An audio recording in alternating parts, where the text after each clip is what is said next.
जी बोले, महाभाग, मैंने आध्यात्मिक आदि तीनों तापों की चिकित्सा का उपाय सुन लिया, तथापि मेरा मन अभी भ्रम में भटक रहा है। वह शीघ्रतापूर्वक स्थिर नहीं हो पाता। आप दूसरों को मान देने वाले हैं, बताइए, यदि दुष्ट लोग किसी के मन के विपरीत वर्ताव करें तो मनुष्य उसे कैसे सह सकता है। तो सूत जी कहते हैं, नारद जी का ये कथन सुनकर ब्रह्मपुत्र सनंदन जी को बड़ा हर्ष हुआ। उन्हें राजा भरत के चरित्र का स्मरण हो आया और वो इस प्रकार कहने लगे। सनंदन जी ने कहा, नारद जी, मैं इस विषय में एक प्राचीन इतिहास कहूंगा जिसे सुनकर तुम्हारे भ्रांत मन को बड़ी स्थिरता प्राप्त होगी। प्राचीन काल में भरत नाम से प्रसिद्ध एक राजा हुए थे जो ऋषभ देव जी के पुत्र थे, जिनके नाम पर इस देश को भारतवर्ष कहते हैं। राजा भरत ने बाप दादों के क्रम से चले आते हुए राज्य को पाकर उसका धर्म पूर्वक पालन किया। जैसे पिता अपने पुत्र को संतुष्ट करता है, उसी प्रकार वे प्रजा को प्रसन्न रखते थे। उन्होंने नाना प्रकार के यज्ञों का अनुष्ठान करके सर्वदेव स्वरूप भगवान विष्णु का यजन किया। वे सदा भगवान का ही चिंतन करते रहते थे और उन्हीं में मन लगाकर नाना सत्कर्मों में लगे रहते थे। तदनंतर पुत्रों को जन्म देकर विद्वान राजा भरत विषयों से विरक्त हो गए और राज्य त्याग कर प्लत्स एवं पुलय मुनि के आश्रम को चले गए। उन महर्षियों का आश्रम शालग्राम नामक महाक्षेत्र में था। मुक्ति की इच्छा रखने वाले बहुत से साधक उस तीर्थ का सेवन करते थे। वहीं राजा भरत तपस्या में संलग्न होकर यथाशक्ति पूजन सामग्री जुटाकर उसके द्वारा भक्ति भाव से भगवान महाविष्णु की आराधना करने लगे। वे प्रतिदिन प्रातःकाल निर्मल जल में स्नान करते तथा अविनाशी पर ब्रह्म की स्तुति एवं प्रणव सहित वेद मंत्रों का उच्चारण करते हुए भक्ति पूर्वक सूर्य देव का उपस्थान करते थे। तदनंतर आश्रम पर लौटते और अपने ही लाए हुए समिधा, कुशा तथा मिट्टी आदि द्रव्यों से और फल फूल तुलसी दल एवं स्वच्छ जल से एकाग्रता पूर्वक जगदीश्वर भगवान वासुदेव की पूजा करते थे। भगवान की पूजा के समय वे भक्ति के प्रवाह में डूब जाते थे। एक दिन की बात है, महाभाग राजा भरत प्रातःकाल स्नान करके एकाग्रचित्त होकर जप करते हुए 3 मुहूर्त अर्थात 6 घड़ी शालग्राम के जल में खड़े रहे। इसी समय एक प्यासी हरनी जल पीने के लिए अकेले ही वन से नदी के तट पर आ गई। उसका प्रसव काल निकट था। वे प्रायः जल पी चुकी थी। इतने में ही सब प्राणियों को भय देने वाली सिंह की गर्जना उच्च स्वर से सुनाई पड़ी। फिर तो वह उस सिंहनाद से भयभीत हो नदी के तट की ओर उछल पड़ी। बहुत ऊंचाई की ओर उछलने से उसका गर्भ नदी में गिर पड़ा और तरंगमालाओं में डूबता उतारता हुआ वेग से बहने लगा। राजा भरत ने गर्भ से गिरे हुए उस मृग के बच्चे को दयावश उठा लिया। उधर वह हरनी गर्भ गिरने के अत्यंत दुख से और बहुत ऊंचे चढ़ने के परिश्रम से थक कर एक स्थान पर गिर पड़ी और वहीं मर गई। उस हरनी को मरी हुई देखकर तपस्वी राजा भरत मृग के बच्चे को लिए हुए अपने आश्रम पर आए और प्रतिदिन उसका पालन पोषण करने लगे। उनसे पोषित होकर वह मृग का बच्चा बढ़ने लगा। उस मृग में राजा का चित्त जैसे असक्त हो गया था, वैसा भगवान में भी नहीं हुआ था। उन्होंने अपने राज्य और पुत्रों को छोड़ा, सारे भाई बंधुओं को त्याग कर दिया, परंतु इस हरिण के बच्चे में फिर ममता पैदा कर ली। उनका चित्त मृग की ममता के वशीभूत हो गया था, इसलिए उनकी समाधि भंग हो गई। तदनंतर कुछ समय बीतने पर राजा भरत को मृत्यु प्राप्त हुई। उस समय जैसे पुत्र पिता की ओर देखता है, उसी प्रकार वह मृग का बच्चा आंसू बहाते हुए उनकी ओर देख रहा था। राजा भी प्राणों का त्याग करते समय उस मृग की ओर ही देख रहे थे। मृग की भावना करने के कारण राजा भरत दूसरे जन्म में मृग हुए।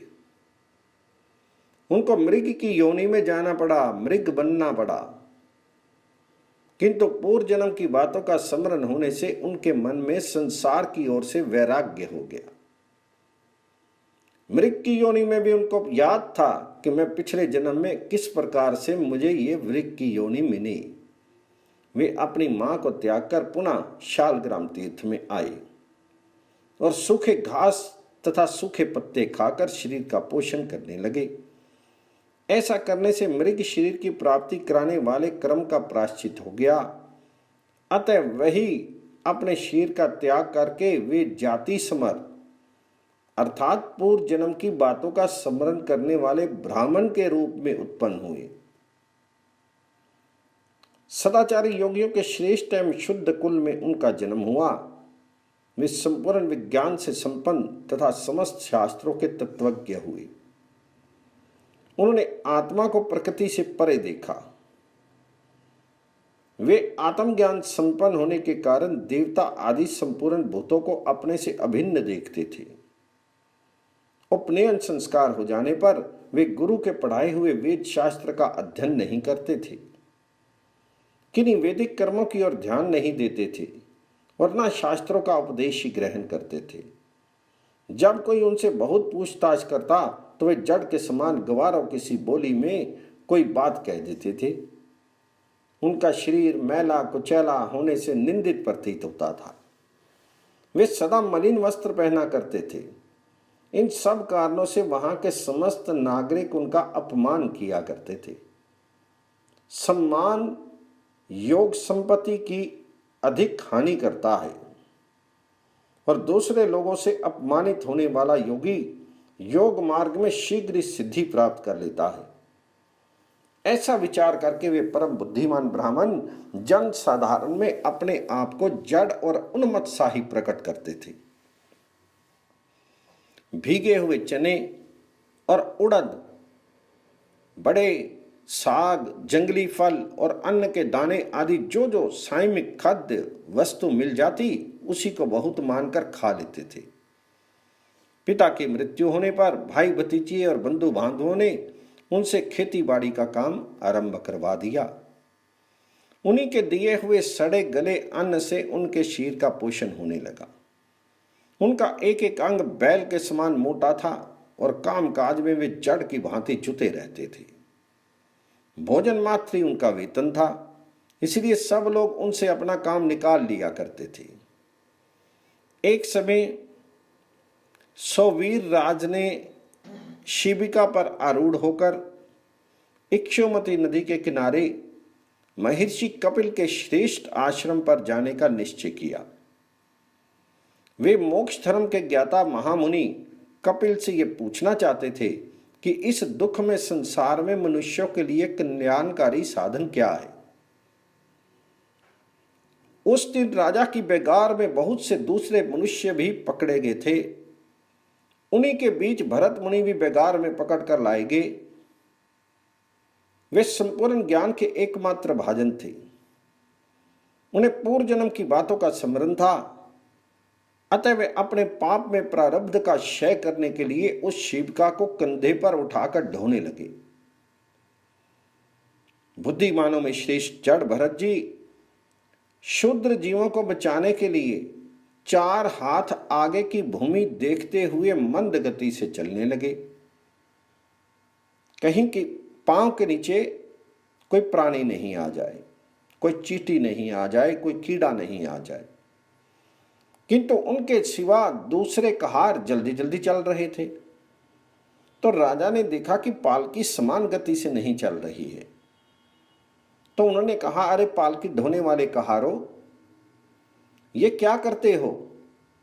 सब लोग एक साथ समान गति से चलो। किंतु इतना कहने पर भी जब शिविका की गति पुनः वैसी ही विषम दिखाई दी, तब राजा ने डांट कर पूछा, अरे ये क्या है, तुम लोग मेरी आज्ञा के विपरीत चलते हो। राजा के बार बार ऐसा वचन सुनकर पालकी ढोने वाले कहारों ने जड़ भरत की और संकेत करके कहा, यही धीरे धीरे चलता है। तो राजा ने पूछा, अरे क्या तू थक गया? अभी तो थोड़ी ही दूर तक तूने मेरी पालकी ढोई है, क्या तुझसे ये परिश्रम सहन नहीं होता? वैसे तो तू बड़ा मोटा ताजा दिखाई देता है। तो ब्राह्मण ने कहा, राजन, ना मैं मोटा हूं और ना मैंने आपकी पालकी ही ढोई है, ना तो मैं थका हूं और ना मुझे कोई परिश्रम ही होता है। इस पालकी को ढोने वाला कोई दूसरा ही है। अब राजा ने फिर कहा उस ब्राह्मण से, मोटा तो तू प्रत्यक्ष दिखाई देता है और पालकी तेरे ऊपर अब भी मौजूद है, और बोझ ढोने से देहधारियों को परिश्रम तो होता ही है, और फिर तू ऐसे बोल रहा है। तो ब्राह्मण ने कहा, राजन, इस विषय में मेरी बात सुनो। सबसे नीचे पृथ्वी है और पृथ्वी पर दो पैर हैं, दोनों पैरों पर दो जंघें हैं, उन जंघों पर दो उरु हैं और उनके ऊपर उदर है, और फिर उदर के ऊपर छाती है, छाती के ऊपर भुजाएं हैं और भुजाएं के ऊपर कंधे हैं, और कंधों पर यह पालकी रखी हुई है। ऐसी दिशा में मेरे ऊपर भार कैसे रहा? पालकी में भी जिसे तुम्हारा कहा जाता है वह शरीर रखा हुआ है। राजन, मैं, तुम और अन्य सब जीव पंचभूतों द्वारा ही ढोए जाते हैं, तथा ये भूत वर्ग भी गुणों के प्रवाह में पड़कर ही बहा जा रहा है। पृथ्वीपते, ये सत्ववादी गुण भी कर्मों के वशीभूत हैं, और वह कर्म समस्त जीवों में अविद्या रूप ही संचित हैं। आत्मा तो शुद्ध, अक्षर, शांत, निर्गुण और प्रकृति से परे है। वह एक ही संपूर्ण जीवों में व्याप्त है। उनकी वृद्धि और ह्रास कभी नहीं होता। जब आत्मा में ना तो वृद्धि होती है ना ह्रास ही होता है, तब तुमने किस युक्ति से यह बात कही कि तुम मोटा है? यदि क्रमशः पृथ्वी, पैर, जंघा, उरु, कटी तथा उदर आदि अंगों पर स्थित हुए कंधे के ऊपर रखी हुई ये शिविका मेरे लिए भार रूप हो सकती है, तो उसी प्रकार तुम्हारे लिए भी तो हो सकती है। राजन, इस युक्ति से तो अन्य समस्त जीवों ने भी न केवल पालकी उठा रखी है, बल्कि संपूर्ण पर्वत, वृक्ष, ग्रह और पृथ्वी का आदि का भार भी अपने ऊपर ले रखा है। जिस द्रव्य से यह पालकी बनी हुई है, उसी से यह तुम्हारा, मेरा अथवा अन्य सबका शरीर भी बना हुआ है, जिसमें सबने ममता बढ़ा रखी है। सनंदन जी कहने लगे। ऐसा कहकर वे ब्राह्मण देवता कंधे पर पालकी लिए मौन हो गए। तब राजा ने भी तुरंत पृथ्वी पर उतरकर उनके दोनों चरण पकड़ लिए।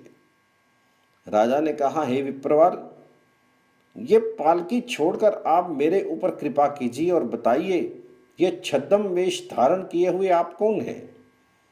किसके पुत्र हैं? अथवा आपके यहां आगमन का क्या कारण है? ये सब आप मुझसे कहिए।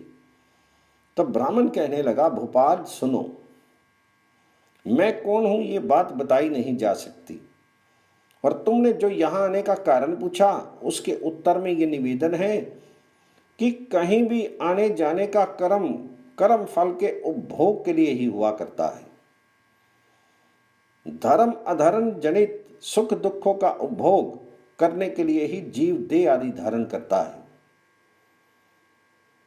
सब जीवों की संपूर्ण अवस्थाओं के कारण केवल उनके धर्म और अधर्म ही हैं। जैसे कोई कर्म करता है वैसा ही उसको फल भोगना पड़ता है। तो राजा ने कहा, इसमें संदेह नहीं कि सब कर्मों के धर्म और अधर्म ही कारण है, और कर्मफल के उपभोग के लिए एक देह से दूसरी देह में जाना होता है। किंतु आपने जो ये कहा कि मैं कौन हूं, ये बात बताई नहीं जा सकती। इसी बात को सुनने की मुझे इच्छा हो रही है। तो ब्राह्मण बोले, राजन, अहम शब्द का उच्चारण जिहा, दांत, होठ और तालु ही करते हैं, किंतु ये सब अहम नहीं है, क्योंकि ये सब उस शब्द के उच्चारण मात्र में हेतु हैं। तो क्या इन जिहा आदि के कारणों के द्वारा ये वाणी ही स्वयं अपने को अहम कहती है? नहीं।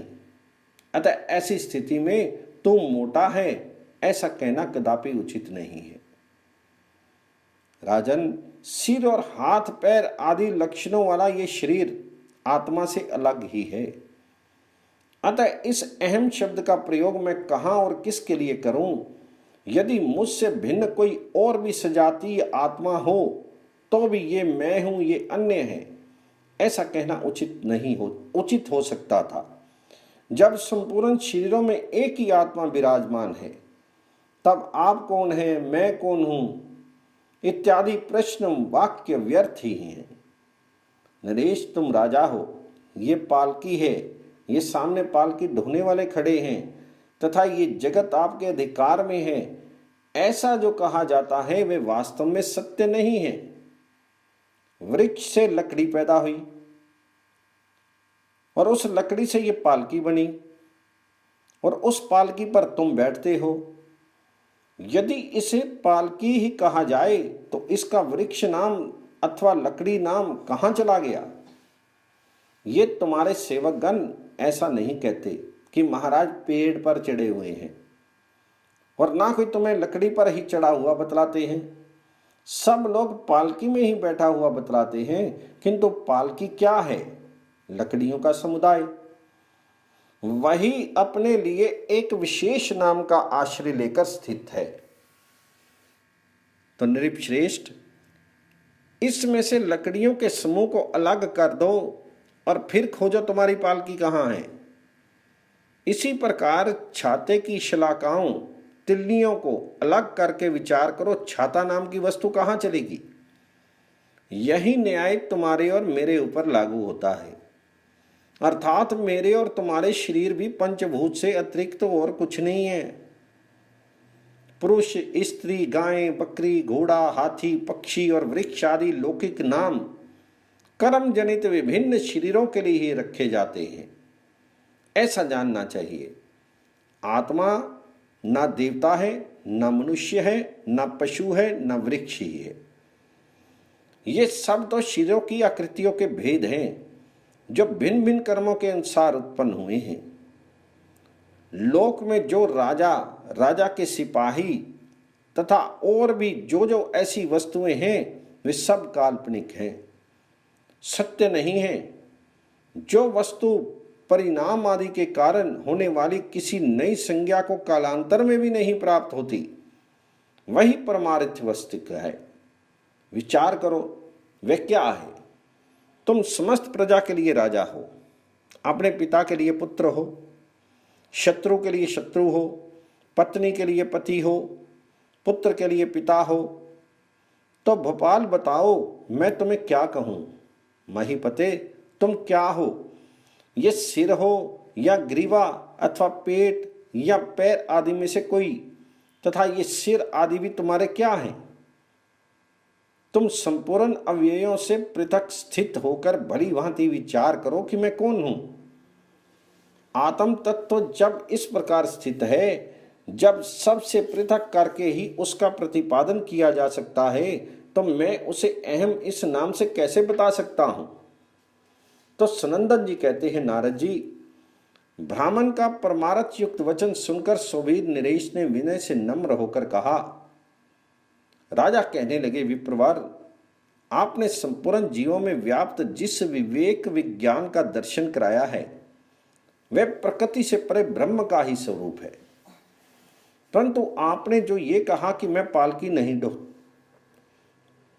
और ना मुझ पर पालकी का भार ही है, जिसने ये पालकी उठा रखी है वह शीर मुझसे भिन्न है। जीवों की प्रवृत्ति गुणों की प्रेरणा से होती है और ये गुण कर्मों से प्रेरित होकर प्रवृत्त होते हैं। इससे मेरा कर्तव्य क्या है? परमार्थ के ज्ञाता द्विश्रेष्ठ, आपकी ये बात कान में पड़ते ही मेरा मन परमार्थ का जिज्ञासु होकर उसे प्राप्त करने के लिए विहल हो उठा है। मैं पहले से ही महर्षि कपिल के पास जाकर यह पूछने के लिए उद्यत हुआ था कि इस जगत में श्रेय क्या है और ये मुझे बताइए, किंतु इसके बीच में ही आपने जो ये बातें कही हैं उन्हें सुनकर मेरा मन परमार्थ शिवरण के लिए आपकी ओर दौड़ रहा है। महर्षि कपिल जी सर्वभूत स्वरूप भगवान विष्णु के अंश हैं और संसार के मोह का नाश करने के लिए इस पृथ्वी पर उनका आगमन हुआ है, ऐसा मुझे जान पड़ता है। वे ही भगवान कपिल मेरे हित की कामना से यहां आपके रूप में प्रत्यक्ष प्रकट हुए हैं, तभी तो आप ऐसे भाषण कर रहे हैं। मेरे मोह का नाश करने के लिए जो परम श्रेय हो वह मुझे बताइए, क्योंकि आप संपूर्ण विज्ञान में जल की तरंगों के समुद्र जान पड़ते हैं। अब ब्राह्मण ने कहा, भोपाल, क्या तुम श्रेय की ही बात पूछते हो या परमार्थ जानने के लिए प्रश्न करते हो? राजन, जो मनुष्य देवता की आराधना करके धन संपत्ति चाहता है, पुत्र तथा राज्य एवं स्वर्ग की अभिलाषा करता है, उसके लिए तो वे ही वस्तुएं श्रेय हैं, परंतु विवेकी पुरुष के लिए परमात्मा की प्राप्ति ही श्रेय है। स्वर्गलोक रूप फल देने वाला जो यज्ञ आदि कर्म है वह भी श्रेय ही है, परंतु प्रधान श्रेय तो उसके फल की इच्छा ना करने में ही है। योग युक्त तथा अन्य पुरुषों को भी सदा परमात्मा का चिंतन करना चाहिए, क्योंकि परमात्मा का संयोग रूप जो श्रेय है वही वास्तविक श्रेय है। इस प्रकार श्रेय तो अनेक हैं, सैकड़ों और हजारों प्रकार के हैं, किंतु वे सब परमार्थ नहीं है। परमार्थ मैं बतलाता हूं, सुनो। यदि धन ही परमार्थ होता तो धर्म के लिए उसका त्याग क्यों किया जाता तथा भोगों की प्राप्ति के लिए उसका व्यय क्यों किया जाता? यदि इस संसार में राज्य आदि की प्राप्ति को परमार्थ कहा जाए तो वे कभी रहते हैं और कभी नहीं रहते। इसलिए परमार्थ को भी आगम पाई मानना पड़ेगा। यदि ऋग्वेद, यजुर्वेद और सामवेद के मंत्रों से संपन्न होने वाले यज्ञ कर्म को तुम परमार्थ मानो तो उसके विषय में मैं जो कहता हूं उसे सुनो। कारणभूत मृतिका से जो कर्म उत्पन्न होते हैं वह कारण का अनुगमन करने से मृतिका स्वरूप ही समझा जाता है।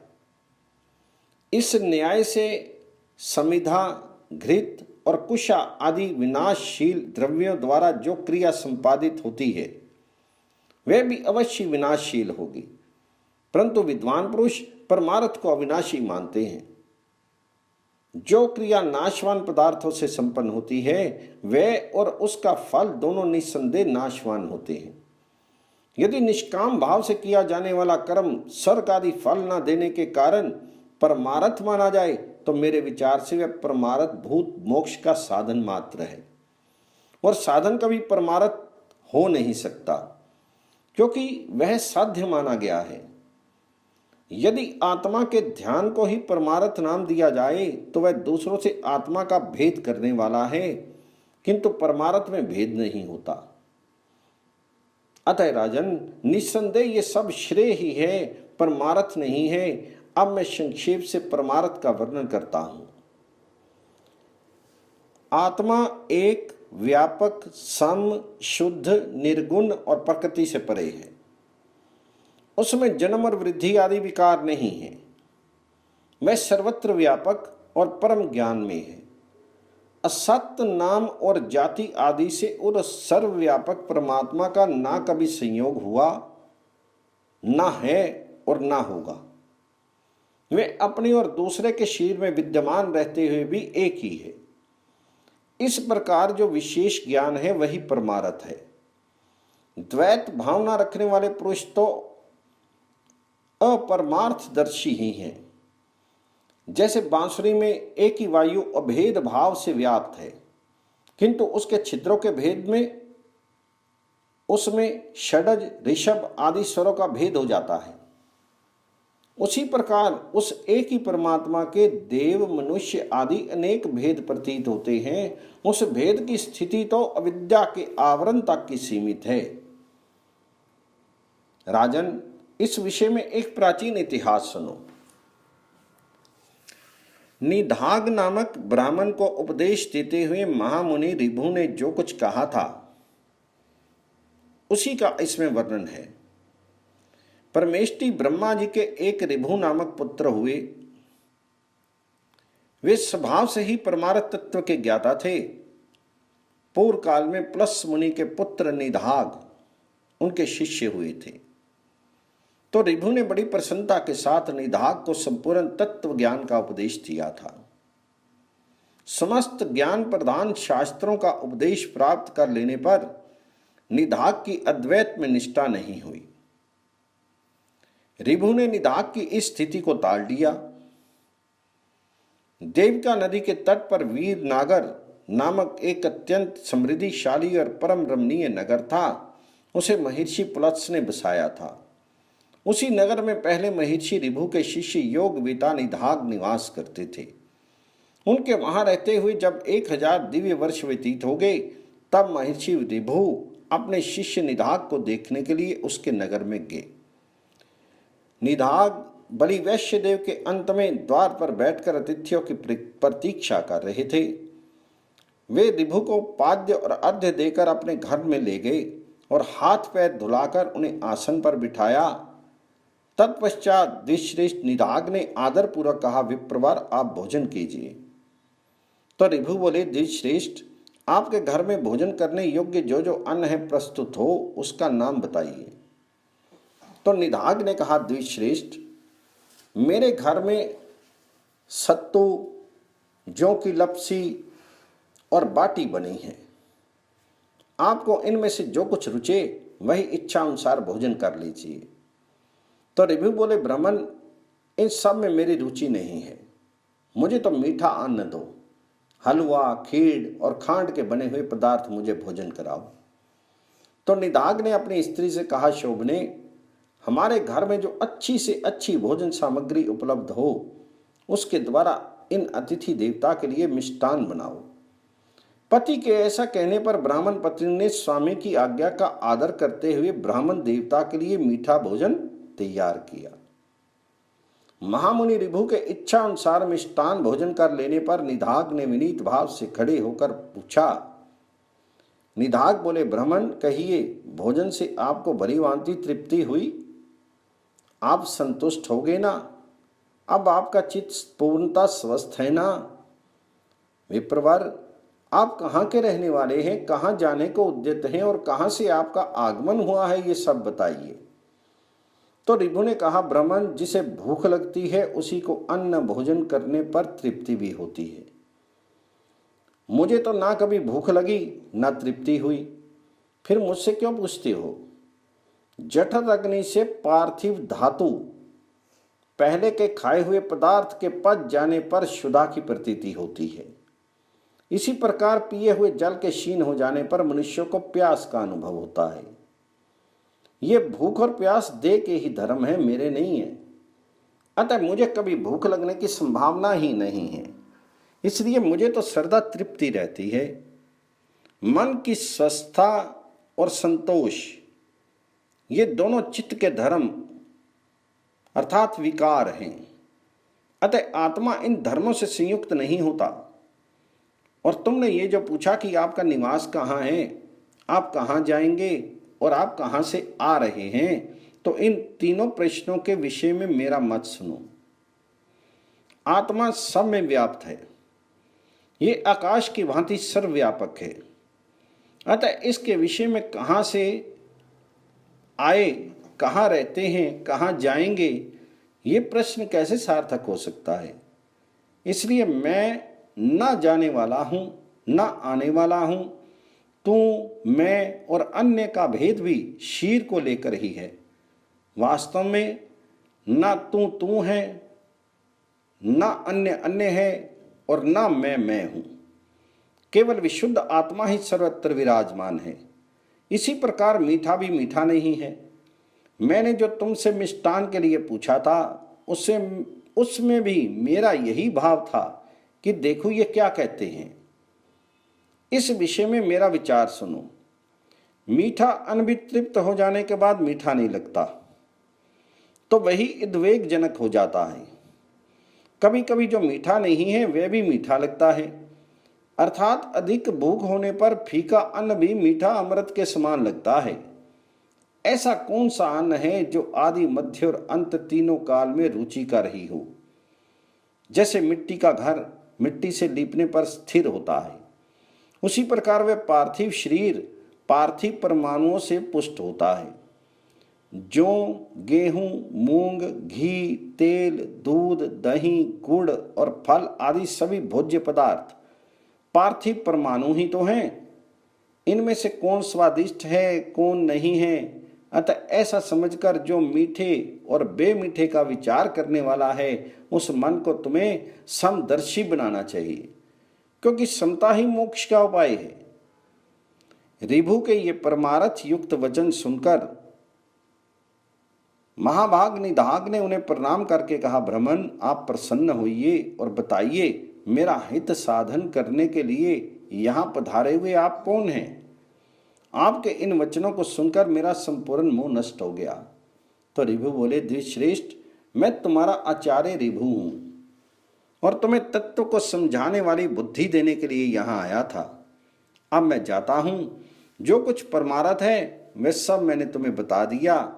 इसलिए परमार्थ तत्व का विचार करते हुए तुम इस संपूर्ण जगत को एकमात्र वासुदेव संज्ञक परमात्मा का स्वरूप समझो। इससे भेद का श्रद्धा अभाव है। ब्राह्मण जड़ बढ़त कहते हैं, तदंतर निधाग ने बहुत अच्छा कहकर गुरुदेव को प्रणाम किया और बड़ी भक्ति से उनकी पूजा की। तत्पश्चात वे निधाग की इच्छा ना होने पर भी वहां से चले गए। तदंतर 1 सहस्त्र दिव्य व्यतीत होने पर गुरुदेव महर्षि ऋभु निधाग को ज्ञान उपदेश करने के लिए पुनः उसी नगर में फिर आ गए। उन्होंने नगर से बाहर ही निधाग को देखा।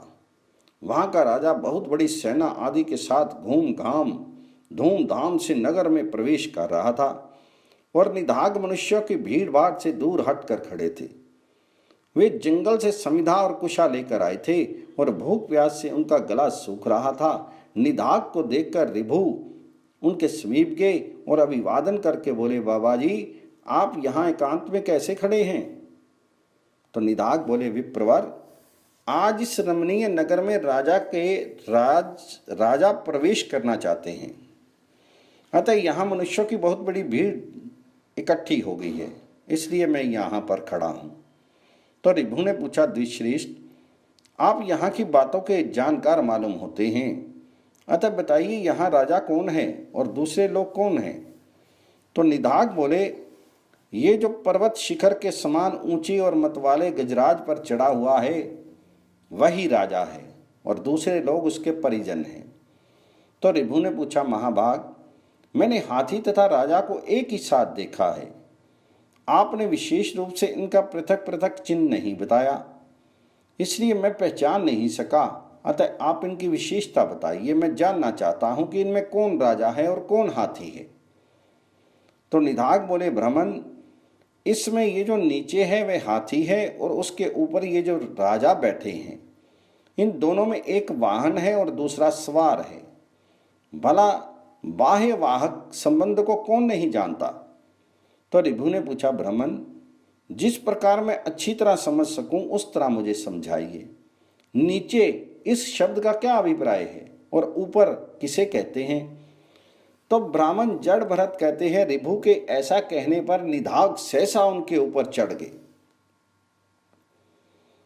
और इस प्रकार बोले, सुनिए आप मुझसे जो कुछ पूछ रहे हैं वे अब समझा कर कहता हूं।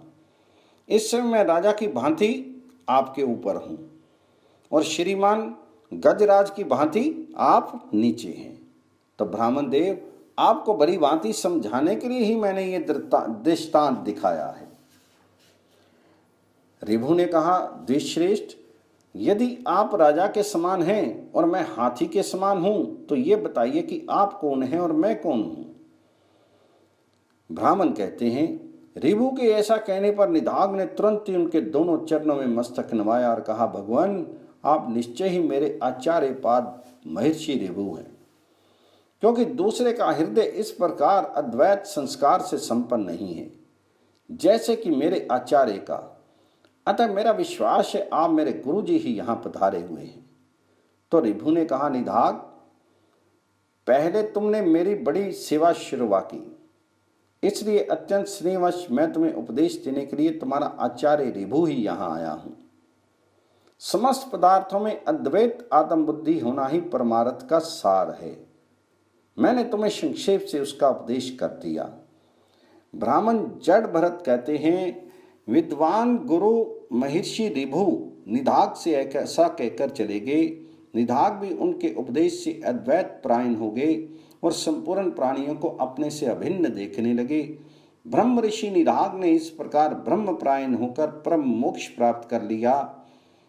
इसी प्रकार धर्मज्ञ नरेश, तुम भी आप आत्मा को सब में व्याप्त जानते हुए अपने में तथा शत्रु और मित्र में समान भाव रखो। तो सनंदन जी कहते हैं, ब्राह्मण के ऐसा कहने पर राजाओं में श्रेष्ठ सुवीर नरेश ने परमार्थ की ओर दृष्टि रखकर भेद बुद्धि त्याग दी और वे ब्राह्मण भी पूर्व जन्म की बातों का स्मरण करके बहुत युक्त होकर उसी जन्म में मुक्त हो गए। मुनीश्वर नारद, इस प्रकार मैंने तुम्हें परमार्थ रूप ये अध्यात्म ज्ञान बताया है। इसे सुनने वाले ब्राह्मण, क्षत्रिय और वैश्यों को भी यह मुक्ति प्रदान करने वाला है।